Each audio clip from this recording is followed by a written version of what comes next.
Oke, Bismillahirrahmanirrahim. Assalamualaikum warahmatullahi wabarakatuh. Selamat malam, salam sejahtera untuk kita semua. Alhamdulillah Bapak Ibu, puji syukur kita panjatkan kehadirat Allah Subhanahu wa Ta'ala, Tuhan Yang Maha Esa, karena atas limpahan rahmat dan karunia-Nya kita dapat berkumpul kembali. Walaupun di ruang maya ini untuk mengikuti webinar kedua dari komunitas 19 Membumi SMP Negeri 19 Jakarta.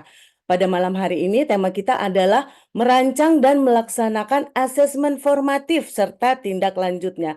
Pasti Bapak Ibu sudah tak sabar lagi menunggu.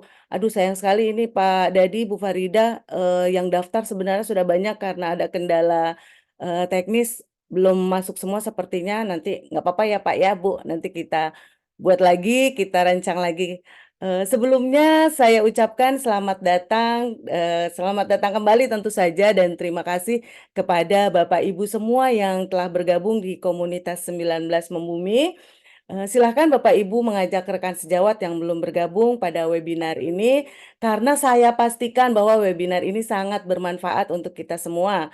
Bukan hanya sekedar mengejar kebutuhan sertifikat saja, ya. Silakan Bapak Ibu kirimkan lagi linknya kepada teman-teman ke grup-grup atau komunitas Bapak Ibu semua. Terima kasih Pak Dian dan kawan-kawan yang setia mendampingi saya menjadi co-host dan admin komunitas. Beliau dan teman-teman tentu saja akan membantu dan melayani kita semua sampai nanti ke sertifikat ya Pak Dian ya. Oke, baik. Yang terhormat Ibu Dr. Anda Hajah Faridah MPD, Kepala Sekolah SMP Negeri 19 Jakarta, sekaligus pembina komunitas kami. Yang saya hormati Bapak Ibu Kepala Sekolah yang juga selalu membersamai kegiatan-kegiatan komunitas belajar, teman-teman dari sekolah kolaborasi ya, sekolah kolaborasi SMP 19 yaitu ada SMP Mentari dan SMP Purnama, dan tentu saja rekan-rekan guru semua dari mana saja ini sangat banyak sekali yang selalu apa ya, haus akan pengetahuan ya, guru-guru hebat yang selalu mau belajar. Sebelum memulai acara, mari sama-sama kita panjatkan doa agar acara ini berjalan lancar dan selalu penuh kebermanfaatan. Baik, berdoa dimulai.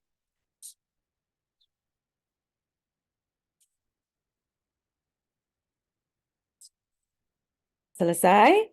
Izinkan perkenalkan lagi saya Nina Lestari akan memandu kegiatan pada malam ini yang akan menghadirkan Ibu Dr. Anda Hajah Farida MPD dan Bapak Dadi Ardiansyah sebagai narasumber. Baik, azan dulu ya. Kita berhenti sejenak.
Baik, alhamdulillah. Kita lanjutkan. Bapak Ibu silahkan merename nama dan nama underscore sekolah asal ya Bapak Ibu agar nanti ketika sesi tanya jawab saya akan mudah menghadirkan, membuka, mengunmute Bapak Ibu semua. Baik, silahkan nonaktifkan mikrofon dan mengaktifkan kamera jika memungkinkan ya Bapak Ibu. Selanjutnya, langsung saja kita menyanyikan lagu Indonesia Raya. Silahkan Bapak Ibu duduk dengan sikap sempurna.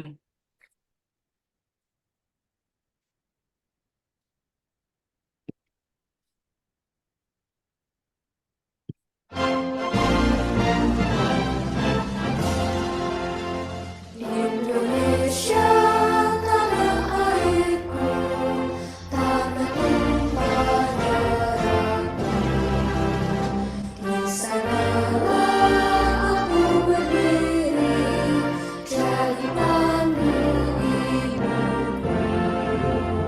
Indonesia kebangsaanku, bangsa dan tanah airku. Marilah kita bersatu, Indonesia bersatu. Hiduplah tanahku, hiduplah negeriku, bangsaku, rakyatku semuanya. Bangunlah jiwanya, bangunlah badannya untuk Indonesia Raya. Indonesia merdeka, merdeka, tanahku, negeriku yang ku cinta. Indonesia merdeka, merdeka, hiduplah Indonesia Raya. Indonesia merdeka, merdeka, tanahku, negeriku yang ku cinta. Indonesia merdeka, merdeka, hiduplah Indonesia Raya.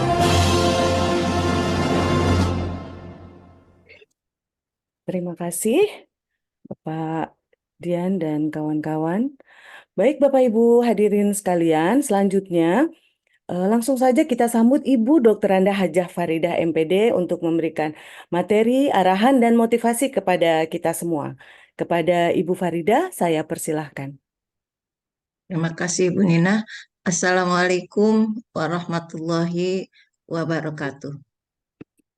Bismillah, alhamdulillah, wala khawla wala quwata illa billah. Qala rabbi shrah li sadri wa yassir li amri wahlul 'uqdatam min lisani yafqahu qawli. Allahumma sholli ala sayyidina Muhammad wa ala ali sayyidina Muhammad. Yang terhormat dan kita banggakan bersama ya Bapak Dadi Ardiansyah selaku juga narasumber pada malam hari ini. Juga yang terhormat Ibu Nina Lestari selaku host dan pembawa acara ya pada hari ini. Alhamdulillah komunitas SMP 19 bisa mewadahi langkah-langkah yang proaktif dan juga bisa melaksanakan webinar pada malam hari ini. Yang terhormat juga Ibu Sri Widiningsih ya, Wakil Bidang Kesiswaan dan Humas. Kalau Pak Dadi tadi Wakil Bidang Akademik ya, kurikulum. Dan Bu Nina Wakil Bidang Sarpras. Dan Bu Widi Wakil Bidang Kesiswaan dan Humas. Dan juga teman-teman semuanya, baik di SMP 19 maupun di komunitas lain ya, di yang ada yang hadir pada malam hari ini. Mudah-mudahan Bapak Ibu semuanya dalam kondisi sehat walafiat. Bapak Ibu di tengah banyak kesibukan ya, kita semuanya meluangkan waktu sebagai seorang guru. Tadi sudah dipaparkan beberapa contoh ya, terkait dengan kemauan-kemauan dan keinginan anak yang untuk kedepannya seperti apa dalam pembelajaran yang hubungannya dengan manfaat kehidupan sehari-hari. Ini memberikan inspirasi kepada kita semua sebagai seorang guru ya. Sebagai seorang guru ternyata tidak lepas bahwa kita dituntut dengan kemajuan zaman yang ada. selain kita diberikan tugas yang berhubungan dengan melaksanakan pembelajaran, kemudian merancang eh, pembelajaran dan melaksanakan serta mengevaluasi ya yang hari ini akan dibahas oleh Pak Dadi Ardiansah itu terkait dengan penilaian formatif dan tindak lanjutnya. Ini sangat penting Bapak Ibu karena dengan kemajuan zaman dan juga dengan tuntutan zaman, tingkat profesionalisme kita sebagai seorang guru itu sangat mendapat tantangan dan juga pembaharuan-pembaharuan yang harus kita ikuti.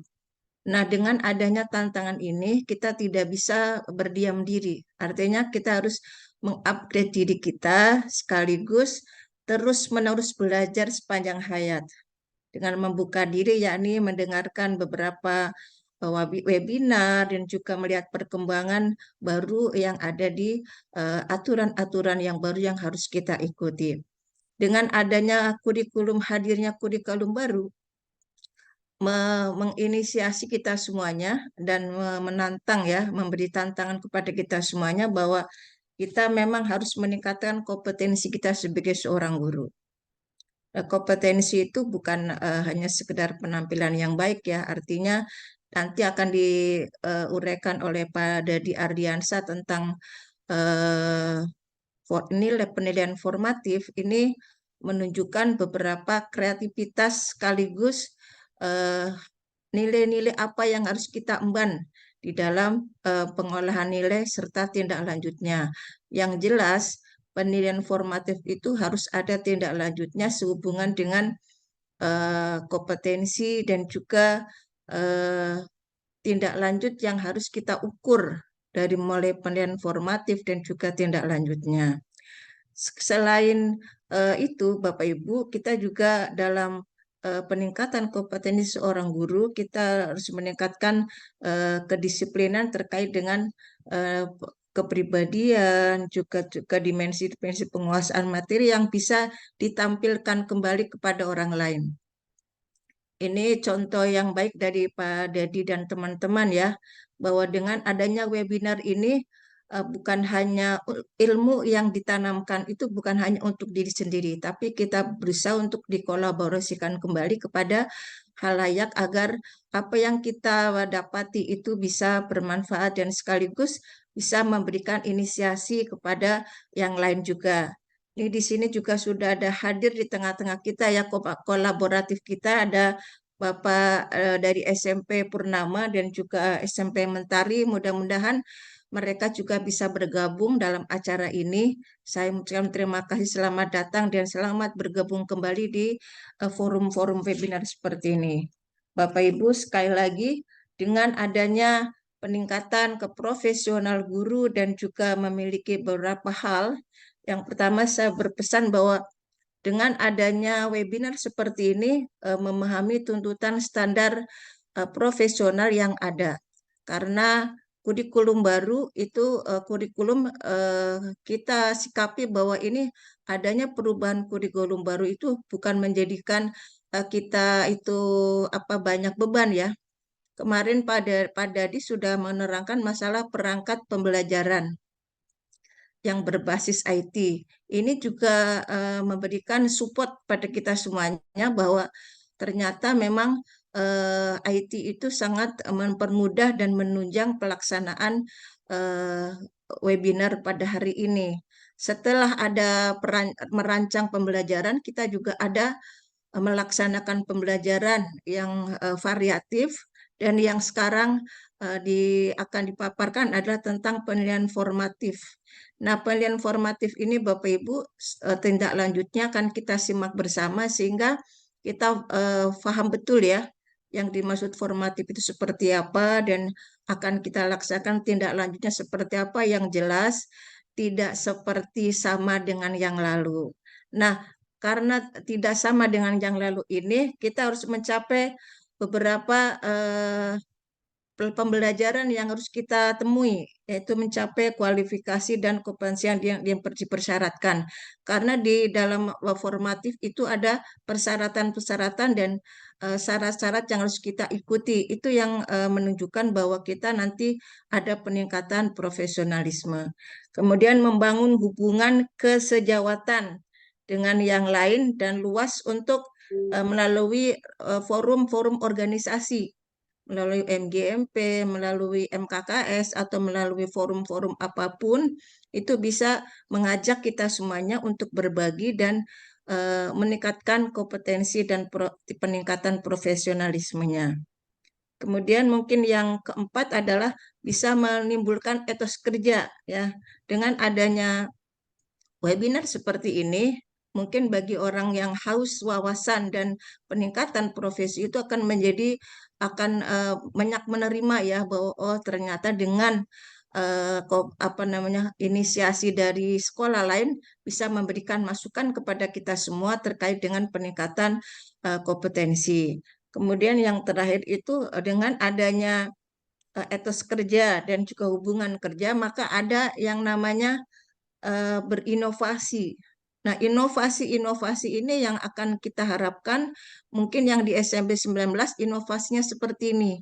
Bisa memberikan inspirasi kepada semuanya dan akan kita sikapi, akan kita respon inovasi ini bisa disaringkan kepada yang lain. Mungkin itu saja ya Bu Nina. Jadi ada beberapa hal yang perlu kita ikuti bersama karena nilai penilaian formatif dan tindak lanjutnya itu harus kita eh, kita ikuti, dan sebagai kepala sekolah itu tentunya punya kewajiban untuk mensupervisi, memberikan semangat, ya, agar eh, apa yang kita lakukan itu benar-benar bermanfaat untuk kita semuanya. Mungkin ini Bu Nina yang bisa kita sampaikan, dan kita ikuti bersama Bapak Ibu webinar ini dengan sebaik mungkin sehingga ketika yang kita ikuti benar-benar secara sempurna, insya Allah ilmu akan kita dapatkan. Karena pesan saya tadi, mari kita belajar terus-menerus walaupun usia saya sudah 56, ya Bapak Ibu, ya. Mudah-mudahan usia yang seperti ini bisa kita capai, dan Pak Dedi yang muda, Bu Nina yang luar biasa bisa memberikan inisiasi kepada kita semuanya terkait dengan penyampaian webinar yang lebih hot lagi, mudah-mudahan ke depan, ya Bu Nina, ya. Dan Insya Allah. akan kita bahas kembali apa sih yang dibutuhkan oleh anak-anak dan harus kita sharingkan kepada sekolah lain. Mungkin ini Pak Dedi, mudah-mudahan webinar ini bermanfaat karena ini sudah menunjukkan jam 8, ya. Tentunya yang akan disampaikan oleh Pak Dedi ini akan cukup lumayan menyita waktu dan kita bisa respon kembali, dan mudah-mudahan nanti kita bisa akan diskusikan untuk ke tingkat berikutnya. Demikian Pak Dedi, selamat berwebinar. Mudah-mudahan apa yang proses yang ada mudah-mudahan bermanfaat dan juga memberikan manfaat di antara kita semuanya. Dengan kolaborasi kita tingkatkan prestasi. Terima kasih. Assalamualaikum warahmatullahi wabarakatuh. Waalaikumsalam warahmatullahi wabarakatuh. Terima kasih Ibu arahan, semangat dan motivasinya untuk kita semua. Baik Bapak Ibu, langsung saja kita simak bersama sampaian materi yang disampaikan oleh Pak Dadi, merancang dan melaksanakan asesmen formatif serta tindak lanjutnya. Kayaknya kalau kita bacakan lagi biodatanya waktu habis ya Pak Dadi, langsung aja ya Pak. Yang penting kebermanfaatannya semangat buat kita semua. Baik, terima kasih kepada Pak Dadi Ardiansah. Langsung saja saya persilahkan. Izin suara saya bisa diperdengarkan dengan baik, Bu Nina? Bagus Pak, siap. Oke, baik. Terima kasih Bapak Ibu semua, Bu Nina, Kepala SMP Negeri 19 Jakarta, Ibu Dr. Anda Farida MPD, Bapak Ibu semua yang merupakan pembelajar sepanjang hayat. Bismillahirrahmanirrahim. Assalamualaikum warahmatullahi wabarakatuh. Alhamdulillah, pada kesempatan ini kita masih diberikan segala nikmat Wabil khusus nikmat sehat, sehat lahir batin, sehat walafiat, sehat jasmani dan rohani, sehat panjang umur. Dan senantiasa apa yang kita lakukan, apa yang kita kerjakan, apa yang kita perbuat, tentunya senantiasa memberi manfaat buat diri kita sendiri, buat agama kita, buat keluarga kita di rumah, buat organisasi kita, satuan pendidikan, wabil khusus buat anak didik kita, masyarakat, nusa, dan bangsa. Bapak Ibu, terima kasih sudah bergabung dalam kegiatan webinar yang diselenggarakan oleh SMP Negeri 19 Komunitas 19 Membumi, dan temanya kali ini adalah merancang dan melaksanakan asesmen formatif serta tindak lanjutnya. Nah, kenapa materi ini uh, untuk kali ini pada seri kedua disampaikan, karena ternyata eh, asesmen formatif itu sangat menentukan keberhasilan, ketercapaian pembelajaran atau tujuan pembelajaran bagi peserta didik di dalam prosesnya. Nah, ini yang mungkin perlu kita diskusikan, kita bahas di dalam webinar ini, menjadi poin penting bagi kita semua. Maka harapan dari saya dan semuanya, mohon kita cermati baik-baik dan kita diskusikan bersama, yang pada akhirnya nanti hasil diskusi kita itu membawa perubahan dan perbaikan. Karena memang tujuan daripada kurikulum merdeka ini adalah salah satunya adalah perbaikan pembelajaran, ya. Karena memang dasar daripada pandemi, ya. Selain itu juga kan memberikan keleluasaan pada satuan pendidikan dan guru untuk melaksanakan maupun melakukan evaluasi. Baik, saya izin share screen Bapak Ibu. Materinya mungkin sederhana, tapi sebenarnya ini punya bobot yang sangat luar biasa, Bapak Ibu. Perancangan dan pelaksanaan asesmen formatif dan tindak lanjutnya, Bapak Ibu, ya. Artinya, walaupun sebenarnya perancangan asesmen formatif itu berada di modul ajar ataupun di RPP, tapi kali ini Bapak Ibu dibawa atau diajak bagaimana sih sebenarnya merancang asesmen formatif itu yang benar-benar nantinya rancangan yang Bapak Ibu buat itu benar-benar dilaksanakan dan kemudian memberikan dampak perubahan dalam proses pembelajaran, yang kemudian adalah tentunya mencapai tujuan pembelajaran.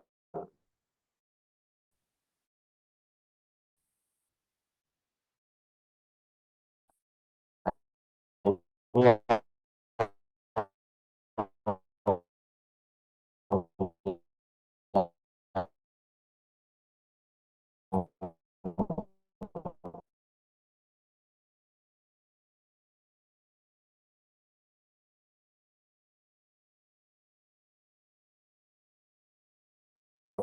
tantangan nyata ini silakan untuk dijawab lima pertanyaan atau 6 pertanyaan secara cepat, ya, untuk bisa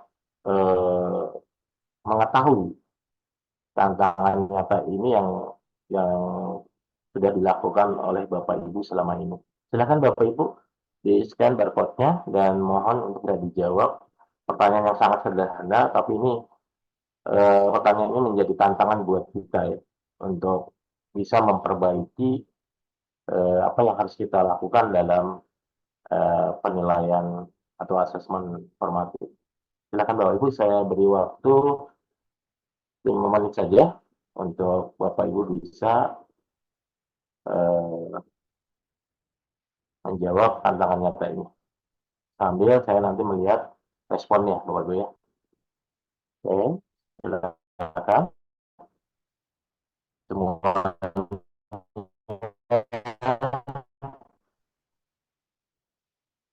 bisa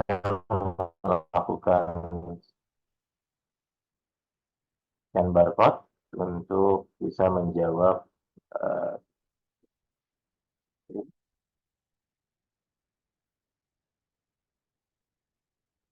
Tidak usah lama-lama, ya mungkin paling lama 5 menit.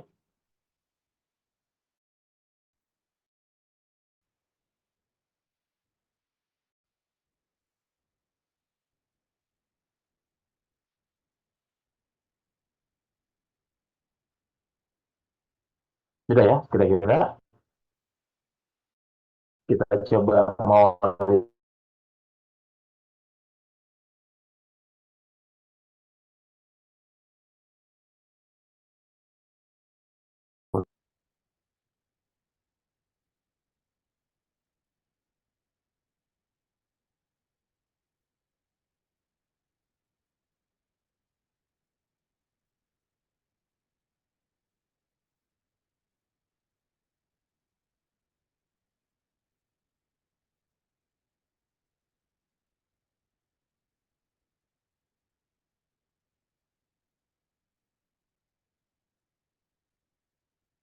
Oke, ketika Bapak Ibu sudah ngisi, kita lihat ya Bapak Ibu ya, responnya.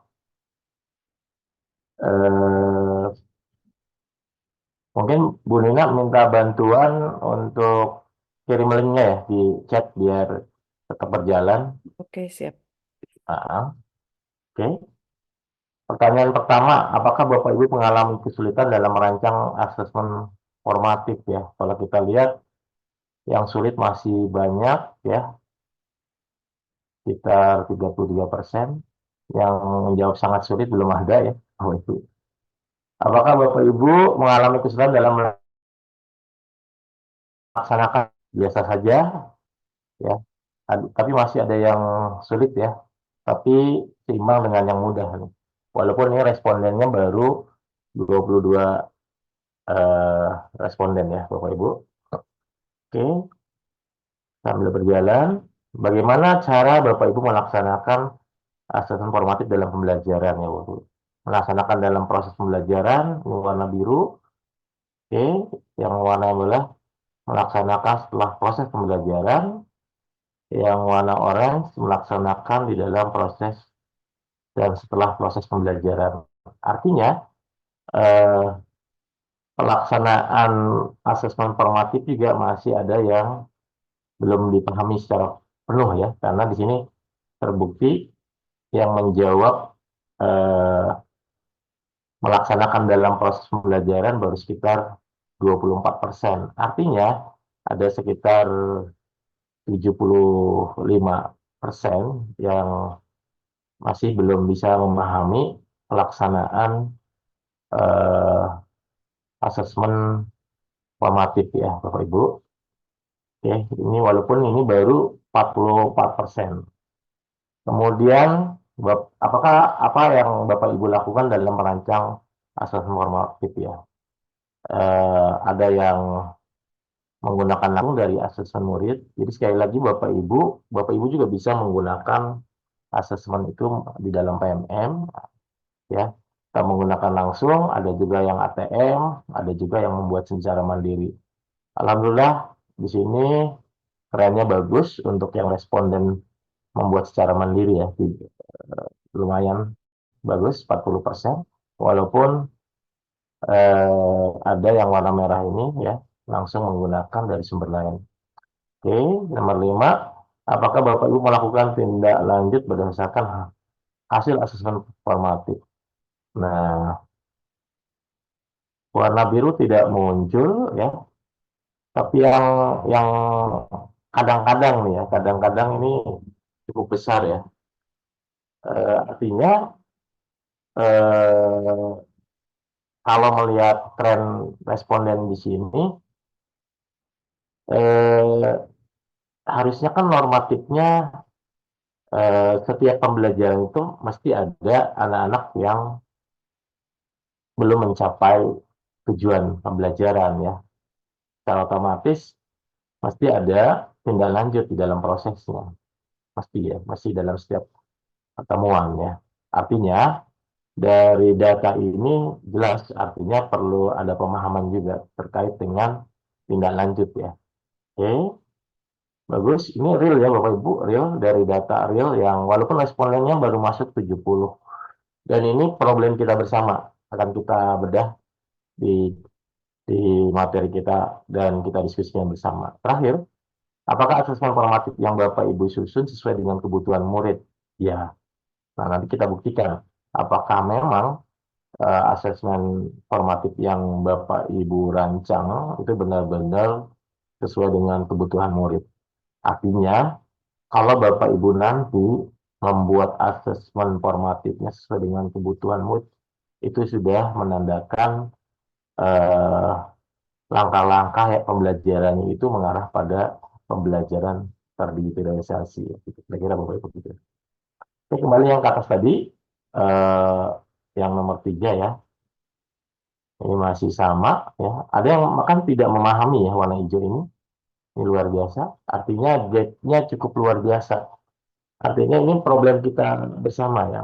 Ya nanti Bapak Ibu mohon kiranya hasil materi atau diskusi kita kali ini barangkali ya di antara Bapak Ibu di sekolah masing-masing yang belum gabung.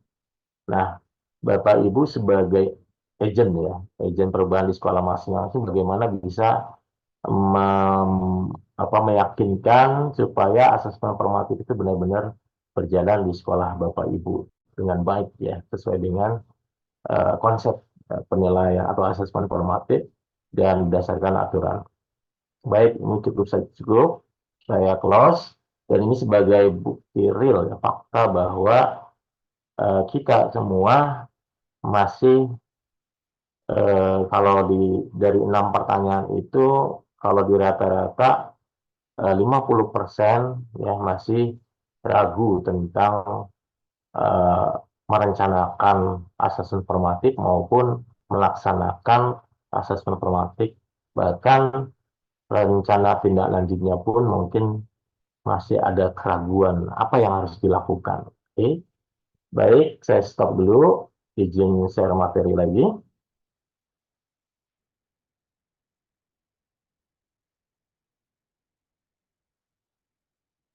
Terima kasih Bapak Ibu yang sudah terlibat dalam eh, tantangan nyata ya. Jadi saya anggap itu tantangan nyata karena problematikanya masih terus berjalan. Dan bukan pada hari ini, dan bukan pada kurikulum ini saja. Pada kurikulum yang sebelumnya pun sama problematikanya. Oke, baik. Sedikit mungkin supaya kita tidak lari dari koridor peraturan, mungkin saya sedikit menyinggung ya tentang peraturan yang menjadi cantolan penilaian formatif ya atau asesmen formatif. Nah, ini saya cuplik dari Permendikbudristek nomor 21 tahun 2002 beberapa hal yang yang inti lah, yang bisa saya cuplik untuk bisa di-share ya Bapak Ibu. Yang pertama terkait dengan tujuan penilaian kepada peserta didik. Ini merupakan penilaian hasil belajar peserta didik dilakukan sesuai dengan tujuan penilaian secara, nah ini, berkeadilan, objektif, dan edukatif, Bapak Ibu. Berkeadilan, objektif, dan edukatif, Bapak Ibu. Nah, yang mungkin pada saat ini baru muncul, kalau berkeadilan objektif dari prinsip-prinsip penilaian di sebelumnya itu sudah ada. Tapi yang edukatif ini di kurikulum ini baru muncul ya.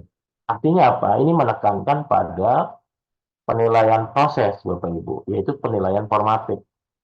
Maka bahwa apa yang dilakukan oleh Bapak Ibu guru di dalam prosesnya untuk melakukan asesmen formatif itu hasilnya merupakan edukatif. Ketika dia baru mencapai pada kriteria ketercapaian tujuan pembelajarannya belum memenuhi, maka itu menjadi eh, pelajaran atau pembelajaran buat peserta didik sendiri. Apa yang harus dilakukan dan Bapak Ibu guru harus melakukan apa? Apakah itu melalui fasilitasi maupun eh, pembimbingan ya. Bila perlu ada eh, keteladanan ya Bapak Ibu. Nah, dasar pengembangannya mempertimbangkan karakteristik kebutuhan peserta didik. Jadi, nah ini eh, supaya antara proses pembelajaran dengan penilaian itu benar-benar eh, mencapai target, yaitu tujuan pembelajaran. Nah, ketika semua tujuan pembelajaran tercapai, maka capaian pembelajaran pun akan tercapai. Nah, ini harus ada benang merahnya antara proses atau pembelajaran itu sendiri, penilaian, dan tujuan. Maka biasanya yang paling mudah adalah ketika merancang sebuah perangkat penilaian, ya, itu biasanya kalau kita kan tujuan, langkah, penilaian gitu ya. Dan yang paling mudah dilakukan sebenarnya tujuan pembelajarannya dulu, penilaian, baru langkah pembelajaran. Itu nanti akan mudah melihatnya. Nanti kita lihat ya. Kemudian berdasarkan rencana penilaian yang termuat dalam perencanaan pembelajaran. Sudah jelas ya itu. Kemudian bentuk penilaian hasil belajar. Ini ada formatif dan sumatif. Nah, tadi dari pertanyaan tadi terkait dengan penilaian formatif, Bapak Ibu masih ada yang bingung, apakah penilaian formatif dan penilaian sumatif itu ya. Nah, kalau melihat tujuan penilaiannya masing-masing itu, misalnya pertama tujuan penilaian formatif itu untuk memantau dan memperbaiki proses pembelajaran serta mengevaluasi pencapaian tujuan pembelajaran. Jadi sudah jelas tujuan penilaian formatif itu dilakukan pada saat proses, Bapak Ibu. Kalau dalam konsepnya itu kan ada assessment for learning dan as learning ya. Artinya di dalam proses. Sedangkan tujuan penilaian sumatif itu of learning ya. Berarti setelah pembelajaran. Artinya yang penilaian sumatif ini yang pada akhirnya nanti nilai bentuknya hasilnya nilai untuk raport gitu ya. Tapi kalau yang penilaian atau asesmen formatif ini adalah eh, penilaian perkembangan ya untuk mencapai tujuan. Maka ini nanti ada perbedaannya ya Bapak Ibu di dalam proses dan setelah proses. Dan kedua-duanya sama mencapai tujuan pembelajaran. Nah ini Bapak Ibu harus Bapak Ibu pegang secara prinsip sesuai dengan standar penilaian. Maka mungkin sekali-sekali di sekolah bersama teman-teman sejawat di NBMP sekolah bedah standar penilaian ya, supaya tujuan asesmen formatif. Nah, ini dirangkum dari, kalau tadi kan berdasarkan Permendikbud, kalau ini dirangkum dari panduan pembelajaran dan penilaian beberapa dokumen ya. Yang pertama, mengukur perkembangan belajar siswa.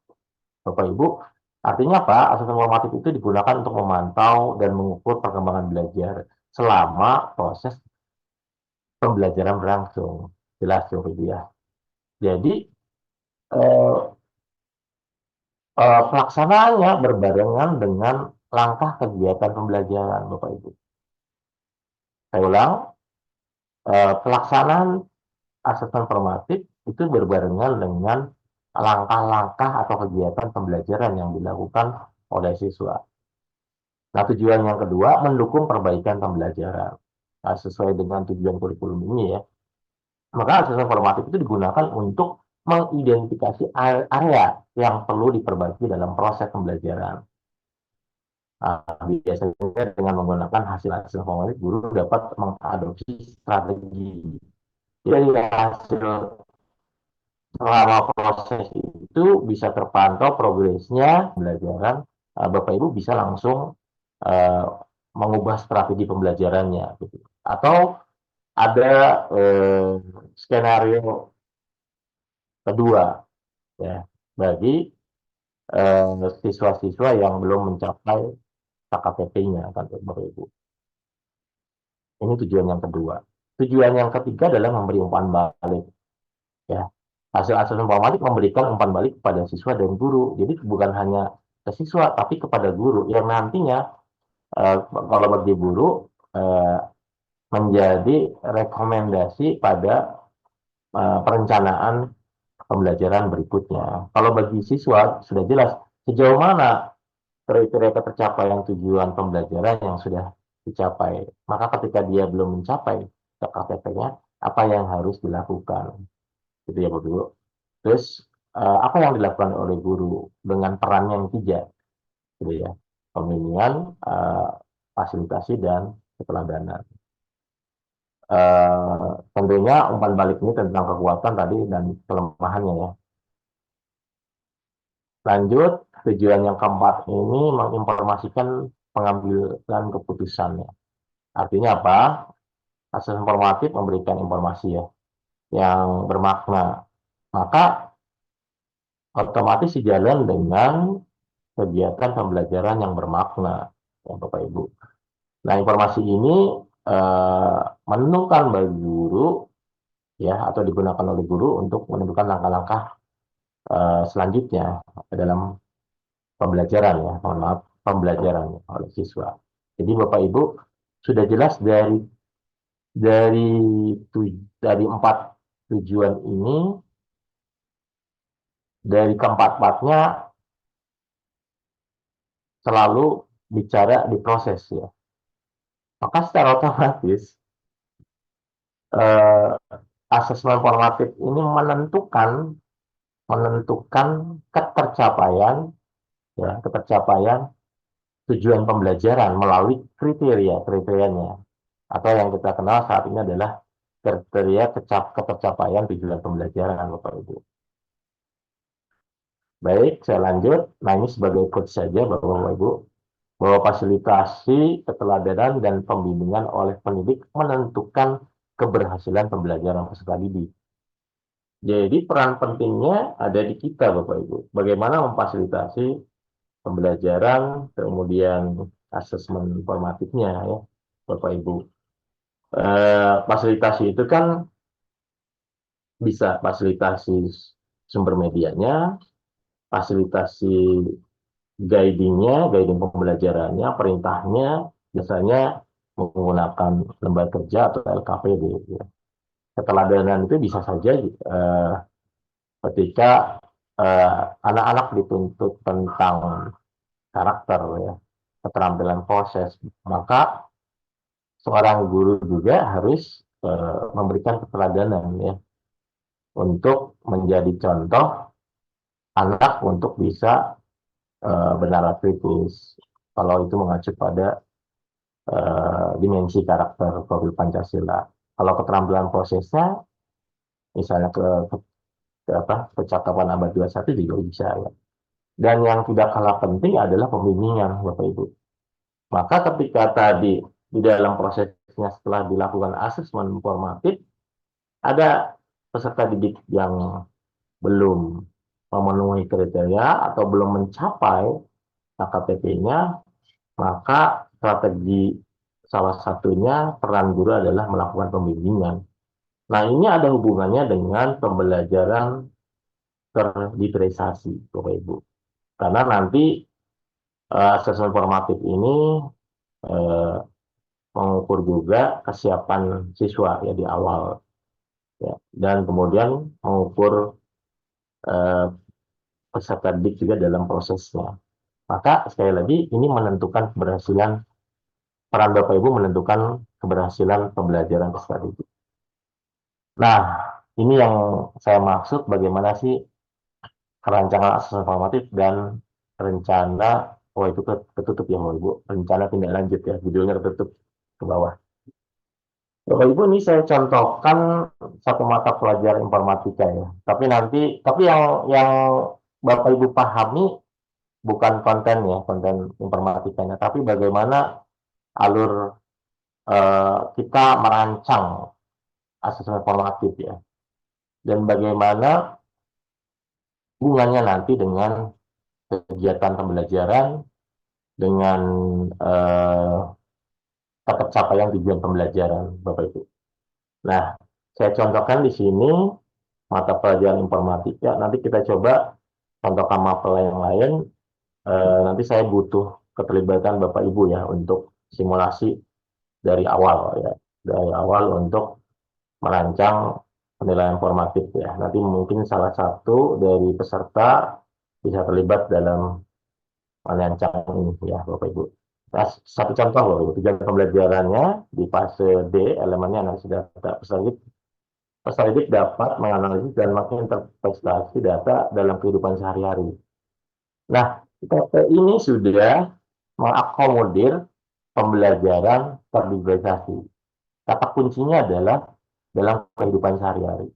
Artinya pembelajaran terdigitalisasi itu kan ada konten, proses, dan produk ya. Nah, di sini kontennya kehidupan sehari-hari, artinya kontekstual ya. Nah, untuk mencapai tujuan pembelajaran pasti ada kriterianya. Di mata pelajaran lain juga sama.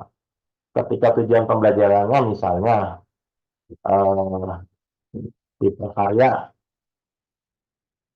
peserta didik dapat merencanakan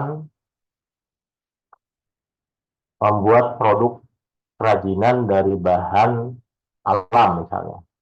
Pasti ada kriteria pencapaiannya. Pertama adalah membuat ide gagasan, merancang bahan dan alat, merancang perencanaannya, merencanakan teknisnya, membuat sketsa produknya, sampai pada pengemasan. Itu kriterianya untuk tujuan merencanakan. Nah, di sini contohnya untuk informatika. Kriterianya misalnya ketika anak untuk mencapai tujuan pembelajaran dapat menganalisis dan menginterpretasi data dalam kehidupan, maka kriteria yang harus dicapai, pertama, siswa dapat menjelaskan, ya, kriteria yang pertama. Yang kedua, mereka dapat mengumpulkan dan mengolah data.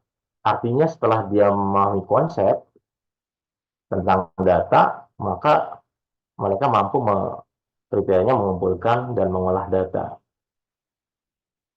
Nah, sederhananya, Bapak Ibu, hubungkan dengan kehidupan sehari-hari. Contoh yang saya contohkan ini adalah data keuangan, ya, keuangan mereka, uang saku, ya, pemasukan uang saku dan belanja harian, dia jajan, gitu ya, dan sebagainya. Nanti kita lihat. Yang kedua, menerapkan statistika dasar. Nah, ini di informatika kan eh, salah satunya adalah sebuah ilmu yang eh, mempelajari tentang pemecahan masalah melalui eh, perangkat komputer ya Bapak Ibu. Mata pelajaran informatika artinya gini, tools yang ada di software atau software itu sendiri hanya sebagai alat Bapak Ibu. Nah, ini yang saya luruskan di teman-teman informatika, mungkin Bapak Ibu sampaikan juga. Jadi, anak-anak belajar di informatika itu adalah sesuai dengan elemennya, bukan menguasai toolsnya, aplikasinya. Justru dengan aplikasi atau perangkat komputer itu bagaimana dia bisa menyelesaikan permasalahan sesuai dengan elemennya. Nah, contohnya pada saat ini adalah analisis data. Maka yang di jendela nomor 3 ini, jendela nomor 3 ini menerapkan statistika dasar, artinya menggunakan aplikasi. Kemudian mampu setelah dia menerapkan statistik dasar, misalnya kalau ini mungkin anggapnya matematika, di informatika juga ada ya. Gitu ya. Kemudian menganalisis data untuk mengidentifikasi pola dan tren. Jadi dari hasil analisis itu dia menyajikan grafik misalnya. Dari grafik itu bisa mengidentifikasi polanya, naiknya ya. Kalau tadi kan seperti yang contoh di awal kita, jenis grafiknya adalah pie ya. Jadi yang terlihat adalah pola dan trennya dari presentasi warna. Nanti anak-anak juga mampu menyajikan itu. Kemudian yang terakhir yang tidak kalah penting, dia bisa menyimpulkan dari data keuangannya. Karena tujuan pembelajarannya adalah tadi dapat menganalisis dan menginterpretasi. Bahkan dia bisa juga mengambil keputusan. Misalnya, kalau pengeluarannya dia setelah dananya terkumpul, dari pemasukannya dia tidak bisa menabung, bagaimana caranya keputusannya supaya dia bisa menabung? Nah, itu dia menganalisis nanti dari data dan bisa menggunakan tadi aplikasi. Tapi intinya adalah ketika Bapak Ibu eh, merancang penilaian formatif, ya, untuk saat ini formatif ya, Bapak Ibu harus bisa memastikan kriteria untuk mencapai tujuannya. Ini sangat penting. Dan ini nanti ada hubungannya dengan langkah pembelajaran, Bapak Ibu ya. Nah, setelah kriteria tercapai tujuan pembelajarannya, artinya Bapak Ibu di dalam prosesnya nanti, apakah beberapa pertemuan, kalau ini mungkin 2 pertemuan ya Bapak Ibu, anak-anak bisa mencapai kriteria ini di dalam proses pembelajarannya, langkah-langkah sehingga mencapai tujuan pembelajaran.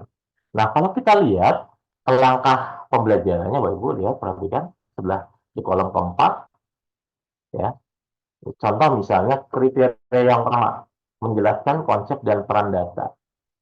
Nah, kalau kita hubungkan dengan langkah pembelajaran, artinya aktivitas apa yang dilakukan oleh peserta didik untuk mencapai kriteria yang pertama ini. Nah, ini yang hijau misalnya.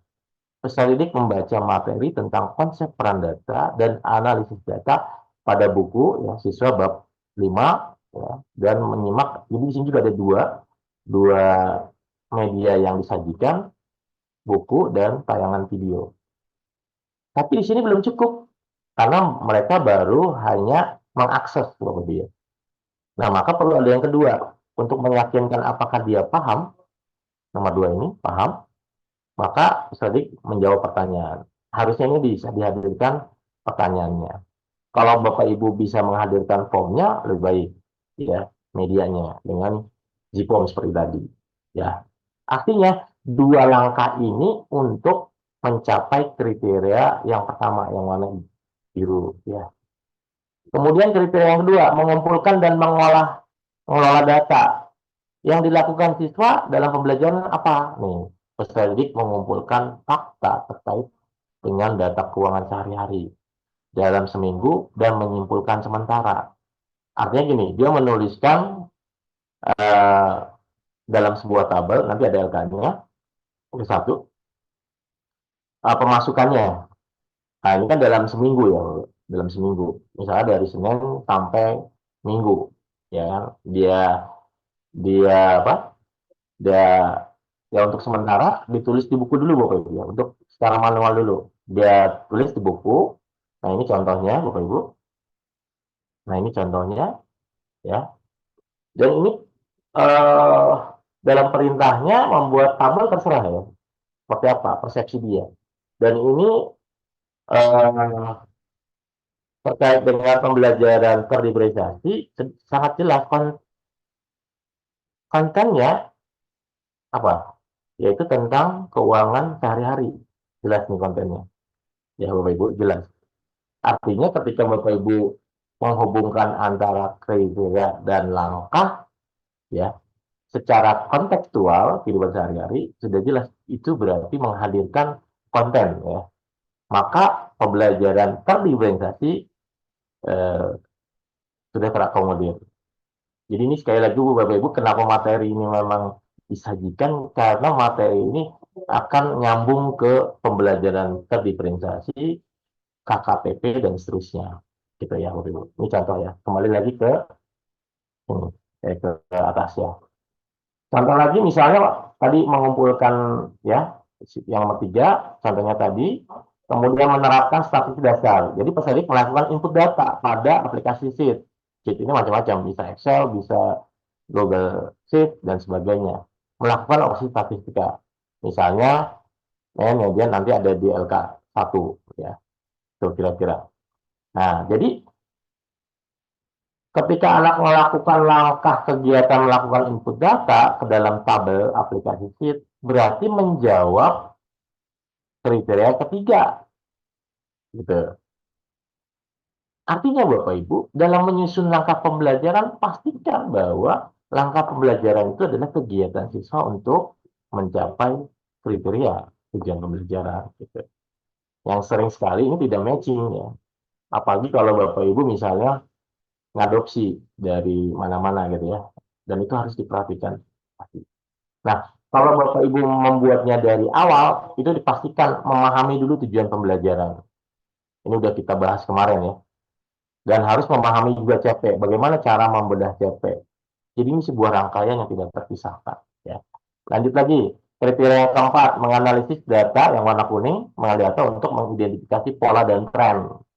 Berarti setelah anak menginput, melakukan operasi melalui rumus, ya, untuk N, median, modus, kemudian menyajikan grafik nih trennya. Seperti tadi ya, pola. Kalau yang tadi kan langsung, eh, nah di situ itu ada fasilitas untuk grafik, ya. Nanti trennya naik, turun, ya, atau rata-rata seperti apa, kan gitu Bapak Ibu ya. Tapi sekali lagi perlu diingatkan dulu, kalau di pembelajaran informatika bukan belajar aplikasinya, tapi aplikasi itu sebagai tool untuk bisa menyelesaikan ya. Ini mohon diluruskan nanti ke teman-teman yang mengajar di informatika. Yang ke warna biru ya, menginterpretasi hasil analisis data dan menarik kesimpulan, Bapak Ibu. Nah, berarti peserta didik melakukan interpretasi hasil data dan menarik kesimpulan. Jadi dari data yang udah diolah pakai aplikasi, ada rata-rata, ada uh, nilai yang sering muncul, ada dan sebagainya. Anak-anak bisa menarik kesimpulan dari data yang sudah diolah tadi. Gitu. Bahkan kalau tidak perlu membuat keputusan, artinya gini, bisa jadi ditemukan nanti dari pemasukan dan pengeluarannya selisihnya misalnya tidak sama sekali. Kemudian rata-rata per hari ternyata berapa pemasukannya, pengeluarannya. Yang paling aneh pada saat pelaksanaan anak-anak menuliskan datanya, ternyata pengeluarannya lebih besar dari pemasukan. Saya tanya, kok kenapa pengeluarannya lebih aneh? Nah, itu ditemukan. Akhirnya anak mencari lagi. Oh, ternyata ada salah input gitu ya. Jadi ketika Bapak Ibu menghadirkan langkah kegiatan pembelajaran untuk mencapai kriteria dan tujuan pembelajaran, itu akan mudah mengidentifikasi ketercapaian anak. Ini belum ke asesmen formatifnya ya, Bapak Ibu. Oke. Jadi jelas Bapak Ibu, ketika Bapak Ibu menyusun kriteria ketercapaian tujuan pembelajaran, ini sangat penting sebagai target untuk atau sebagai modal untuk Bapak Ibu merancang langkah pembelajaran. Ya, jelas ini korelasinya benang merahnya nyambung. Nah, bagaimana dengan asesmen formatifnya? Nah, asesmen formatif itu kan ada asesmen awal dan proses, Bapak Ibu. Kalau awal ini kan sudah jelas eh, mengukur sejauh mana kesiapan anak yang memahami eh, kompetensi yang nantinya kita belajarkan. Ya. Bisa juga sebagai prasyarat ya dan sebagainya. Nah, kalau kita lihat di sini, mungkin sebagai prasyarat pertanyaannya ini kita ambil dari dua kriteria ini ya, karena pengetahuan yang kita uji ya Bapak Ibu, kita lakukan asesmen awalnya. Sedangkan asesmen proses berarti yang bawah ini Bapak Ibu. Dari pengumpulan dan pengelolaan sampai menginterpretasi hasil asesmen untuk semua prosesnya, Bapak Ibu ya. Bisa tes kinerja menggunakan lembar kerja, berarti didukung oleh rubrik dan daftar periksa, Bapak Ibu. Yang ada di dalam rubrik apa, Bapak Ibu? Ya kriterianya, Bapak Ibu. Kriterianya. Mungkin kalau yang menjelaskan konsep bisa di sini, ya nomor 2 ini didapatnya. Ya, apakah nanti dari POM, JIPOM, ya, Bapak Ibu, dan seterusnya. Nah, yang hijau bawah biru bisa menggunakan proses tadi. Nah, kita lihat contoh rubriknya ya. Ini saya buat sederhana saja untuk bisa dipahami ya. Ini rubriknya ya perkembangan. Jadi rubriknya mengarah ke perkembangan Bapak Ibu, bukan menghasilkan angka nilai Bapak Ibu. ya Bapak ya, bukan menghasilkan angka nilai. Walaupun nanti ada angka seperti 321, ini bukan dijadikan nanti kumulatif untuk nilai akhir, tidak. Ini perkembangan. Nah, maka satu syaratnya Bapak Ibu juga harus menentukan KKPP-nya. Nah, bagaimana caranya dalam bentuk angka, Bapak Ibu? Ini kan ada 5, ya. Bapak Ibu minimal targetnya misalnya anak sampai jendolan keempat, sampai menganalisis minimal di situ. Maka kalau dijadikan angka, tinggal dipresentasi aja 4:5 kali 100%. Berapa tuh, Bu Nina? 4/5 kali 100 berapa ya?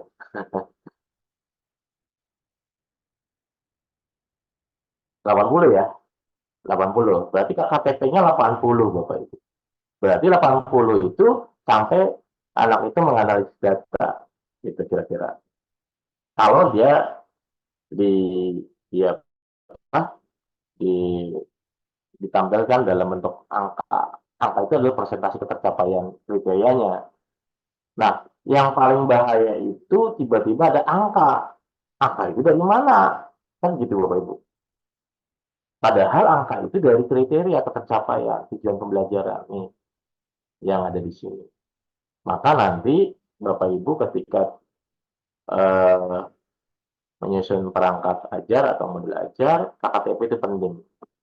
Pentingnya apa? Itu mendelivery rancangan langkah pembelajaran dan asesmen formatifnya. Itu sangat jelas ya. Kembali ke rubrik ya tadi ya. Nah, ini sama kriteria yang kedua sampai kelima instrumennya perkembangan ya. Tapi ini mah supaya mudah dipahami aja nih ya. Nanti Bapak Ibu bisa bervariasi. Kalau misalnya instrumennya spesifik bisa aja dengan ya tidak kan gitu ya. Nah, kalau ini dihadirkan di kelas, anak-anak melakukan pembelajaran sesuai dengan LK, Bapak Ibu melakukan pendampingan bisa melihat perkembangannya langsung. Nah, ini nanti dihadirkan dalam bentuk di tangan Bapak Ibu dalam bentuk format penilaian perkembangan ya dalam proses pembelajaran. Mungkin diadopsi nanti ada nama, gitu ya, instrumen, ya nama instrumennya, terus skor 2 dan 3. Itu nanti ketika anak sudah mengumpulkan dan mengolah data secara manual tadi, oh iya berarti sesuai prosedur dan kontekstual. Kontekstual itu fakta sehari-harinya kan misalnya. Ya berarti dan seterusnya. Ini ini sengaja sangat sederhana ya gitu kan. Jadi dan ini tidak bu sorry maaf. Dan ini bukan untuk nilai raport Bapak Ibu.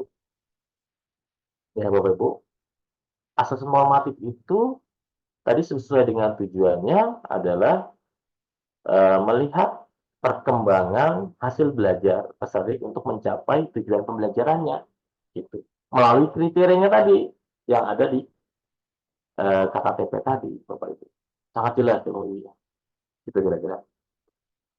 Nah mengenai LK-nya, nah kita lihat LK-nya. LK-nya juga sangat sederhana sengaja supaya Bapak Ibu tidak melihatnya rumit gitu ya.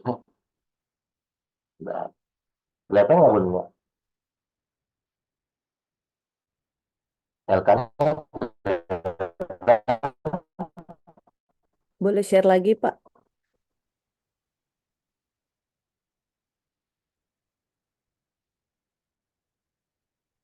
Ada di?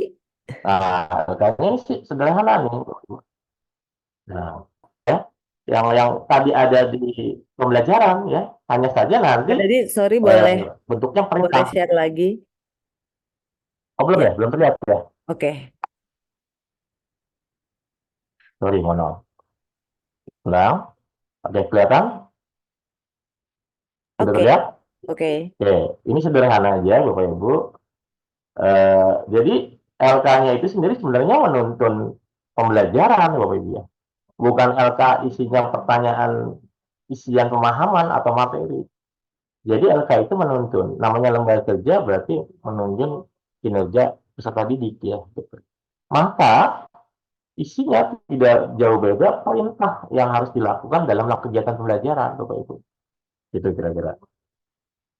Karena itu yang bagian harus dilalui oleh peserta didik. Ya. Nah, contoh yang tadi jawablah pertanyaan pada tautan berikut tadi, Gibon. Terus lakukanlah pengumpulan data. Nah, perhatikan Bapak Ibu, terkait pemasukan yang Anda terima dan pengeluaran belanja sehari-hari ke dalam bentuk tabel.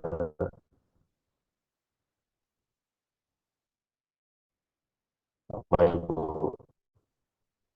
Nah, ini proses. Artinya Bapak Ibu, nomor 3 ini sudah mengakomodir pembelajaran data keuangan, pemasukan, dan pengeluaran. Jadi itu fakta yang dilakukan sehari-hari oleh anak. Nah, tadi hasilnya Bapak Ibu, seperti yang tadi manual tadi ya Bapak Ibu. Kemudian yang keempat, lakukan penginputan, ya kan, penginputan rata-rata. Setelah penginputan baru diolah dia dengan tadi apa statistika sederhana ya dan seterusnya. Kemudian sajikan penginputan secara grafik, lakukan interpretasi kesimpulan. Nah, ini kan buatlah keputusan. Nah, kita lihat tuh ya. Oke, kembali ke slide dulu. Ini sebenarnya ini materinya harusnya materi untuk luring ya, untuk harus dipraktekkan dan 32 jam harusnya ini. Kembali ke presentasi dulu, sebentar. Oke, Bapak Ibu, nah ini tadi hasil daripada eh, penginputan secara manual. Nggak apa-apa ini dilalui oleh anak dulu supaya dia bisa mengumpulkan data secara fakta ya gitu kira-kira. Bahkan mereka membuat kesimpulan sementara nih, ada dari data yang dia input nih Bu, seperti yang contoh yang sebelah kiri ya.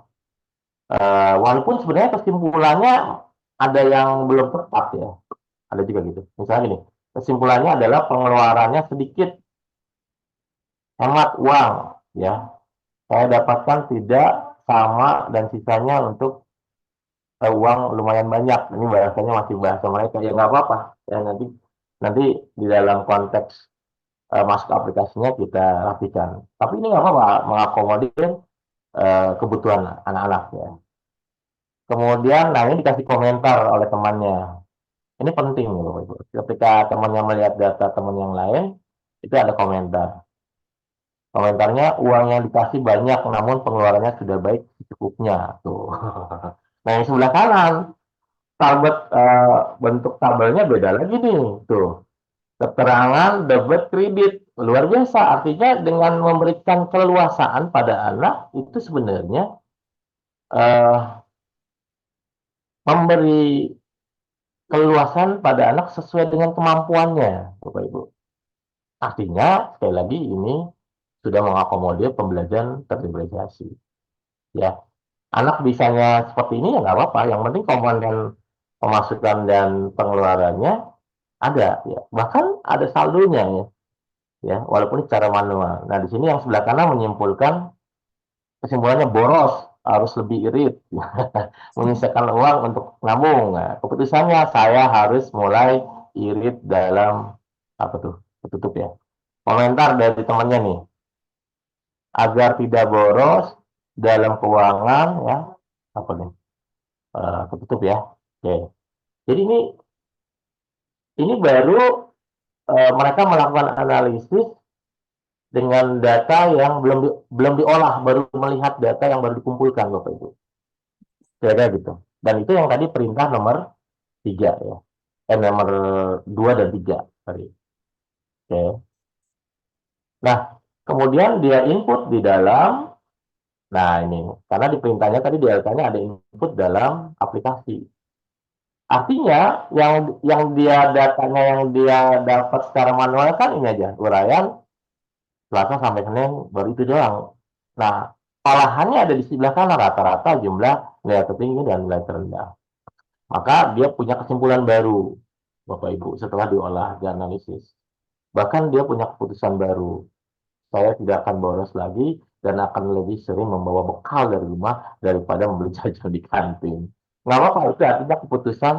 Nah, Artinya Bapak itu sesuai dengan tujuan pembelajaran tadi, artinya di sini kalau melihat prosesnya, eh, yang namanya karakter profil Pancasilanya otomatis Bapak Ibu sudah ada, ya, nalar kritis, ya, kemudian ketika tadi ada komentar menghargai pendapat temannya, dengan hanya saja memang eh, di sini tidak ada kelompok. Walaupun sebenarnya di sini yang melakukan analisis dan menggunakan aplikasi berdua, Bapak Ibu. Memilih salah satu dan berdiskusi mana yang dijadikan data untuk dimasukkan dalam aplikasi. Dan gotong royongnya pada saat mereka eh, melakukan input data dan melakukan analisis berdasarkan fungsi daripada aplikasi di dalam statistik sederhana. Nah, kembali ke sini Bapak Ibu. Artinya ketika di dalam proses sesuai dengan rubrik penilaian asesmen, ternyata ketika kita kan gini, anak-anak kan tetap berjalan, semuanya berjalan berdasarkan langkah yang ada di LK, Bapak Ibu. Ya, konteks pembelajaran seperti itu, Ibu. Jadi paradigmanya adalah peran guru tadi sebagai fasilitator, sebagai pembimbing dan teladanan. Jadi bukan mengajar, harus diubah. Selama ini menyampaikan konsep materi diajarkan, jadi dijelaskan, bukan itu. Jadi supaya anak paham tentang konsep, Bapak Ibu hadirkan medianya, bacaannya di mana mereka suruh akses. Kalau ingin mengakomodir 3 gaya belajar, hadirkan yang di poin pertama langkah ini tiga-tiganya. Ya dengan cara anak bisa membaca, melihat YouTube, atau konteks langsung pada objeknya, diakses, diamati, untuk memahami konsep. Kemudian, nomor 1 itu kan baru mengakses. Nomor 2-nya itu memastikan apakah mereka paham tentang apa yang diakses. Gitu, Bapak Ibu. Apakah mereka paham apa yang diakses? Maka perlu dikasih pertanyaan. Baru penerapannya ini 3, 4, 5, dan seterusnya. Artinya nyambung antara langkah 1, 2, 3, 4, sampai seterusnya. Nah, disitulah konteks literasinya jalan. Ada yang diakses informasinya berupa teks, ya, teks kehidupan, ya. Ada memahami apa yang diakses, kemudian diterapkan dalam kegiatan pembelajaran berikutnya. Numerasinya jalan nggak kira menurut Bapak Ibu? Numerasinya terlihat nggak tadi? Terlihat sangat jelas. Maka kenapa ini diangkat tentang asesmen formatif? Bagi saya ini akan mengakomodir semuanya. Artinya belajar merancang dan melaksanakan asesmen formatif, tapi Bapak Ibu mendapatkan pemahaman semuanya. Oke, baik. Nah, bagaimana dengan asesmen sumatifnya? Sederhana, Bapak Ibu. Sangat sederhana. Kalau anak-anak dalam prosesnya melampaui semuanya ini dengan rubrik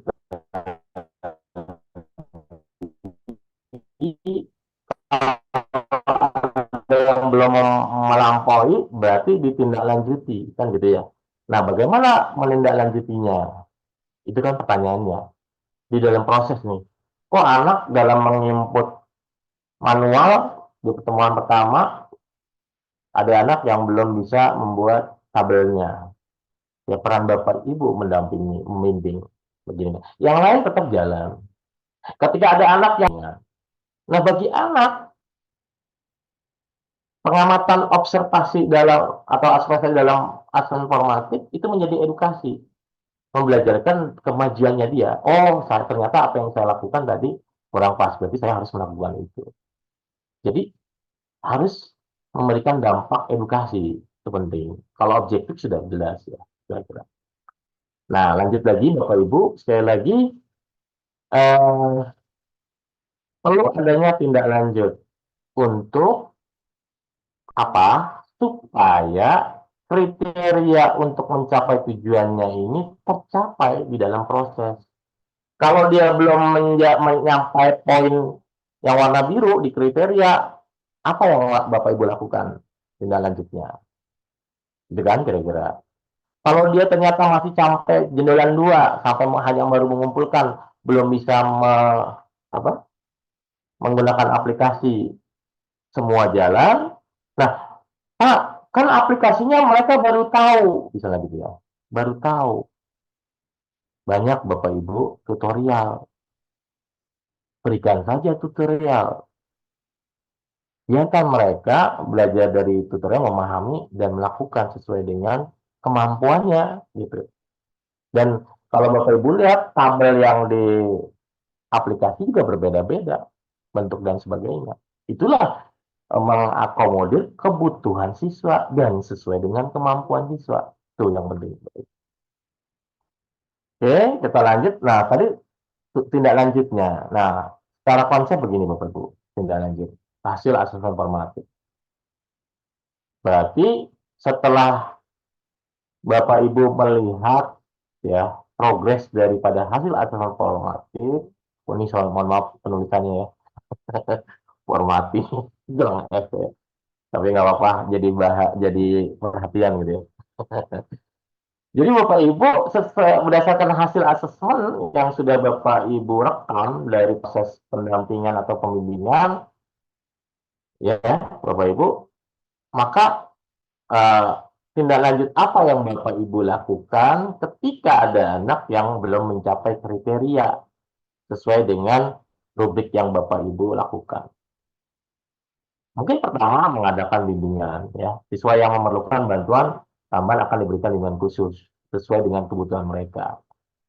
Tahu kebutuhannya dari mana? Ya tadi, berdasarkan checklistan di rubriknya. Anak itu udah sampai mana? Oh, kebutuhannya berarti dia masih ada 2 lagi misalnya.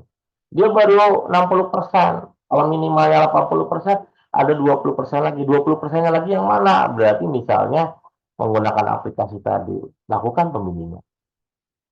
Kapan? Pada saat proses. Emang bisa, Pak? Bisa. Ketika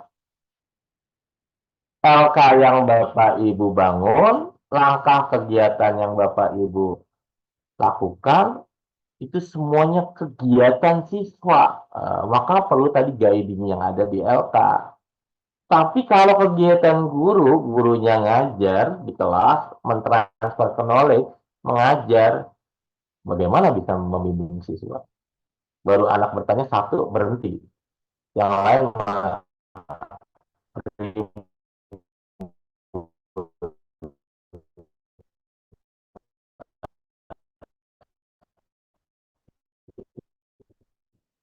Pak Dadi, maaf suaranya terputus.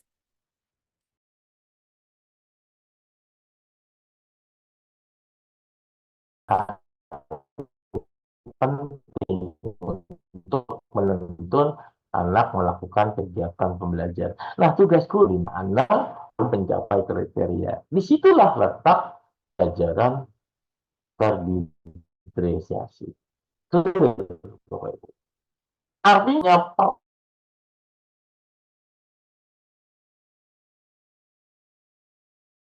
Maaf, sepertinya kendala jaringan dari Pak Dadi ya, sambil kita tunggu.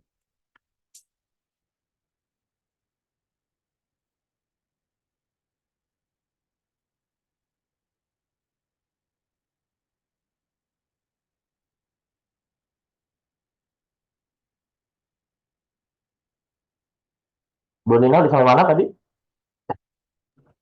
Pak Dadi boleh, Lupa Pak ya. Dadi videonya di stop aja dulu, tapi share screen biar sinyalnya cakep. Oke, Oke, videonya saya tutup ya. oke. Mohon maaf Bapak Ibu. Oke, baik. Tadi sampai mana ya? Mengadakan bimbingan ya. Oke, jadi Bapak Ibu sekali lagi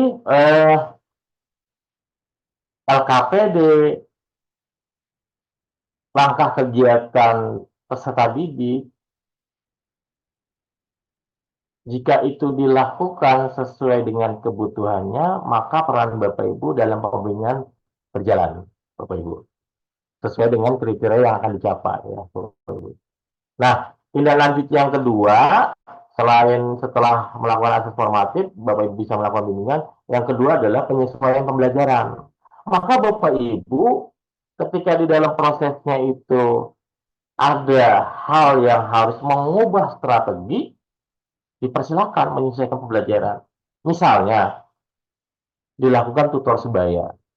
Bagi anak yang sudah melampaui, mempunyai kemampuan, silakan lakukan tutor sebaya.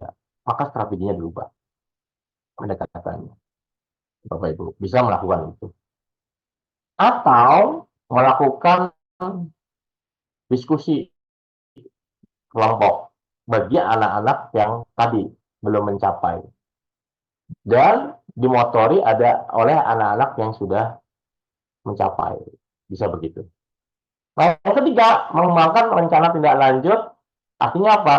Ketika di dalam proses sudah dilakukan, ternyata masih ada juga yang belum bisa mencapai. Satu dua misalnya. Maka itu perlu kesepakatan bersama-sama antara siswa, merencanakan langkah berikutnya. Artinya, bisa jadi di luar konteks proses ya. Tapi itu tidak akan terjadi kalau yang satu dua ini sudah dilakukan secara matang. Clear Bapak Ibu. Clear, sangat clear. Artinya ketercapaian tujuan pembelajaran melalui kriteria-kriteria ini sebenarnya sangat jelas harus tercapai dalam proses. Otomatis ketika diuji di dalam asesmen sumatif, clear. Pasti anak bisa menjawab asesmen sumatif. Ketika Bapak Ibu juga menyusun pengukurannya sesuai dengan kriteria tadi. Ya, jadi kriteria tadi itu menuntun Bapak Ibu untuk merancang asesmen formatif dan sumatif. Hanya bedanya, sekali lagi, asesmen formatif itu tujuannya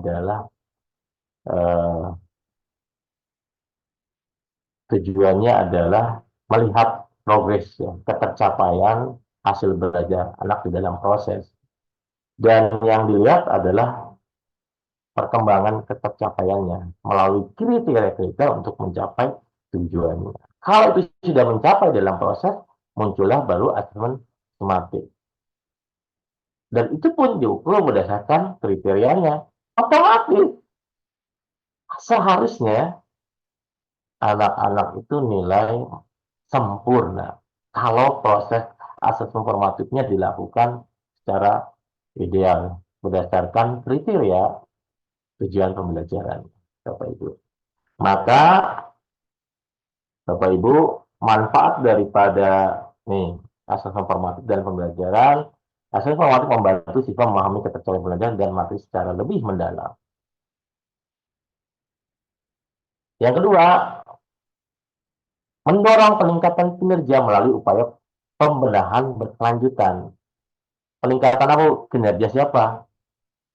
Bapak Ibu. Artinya bisa dengan adanya proses penilaian proses atau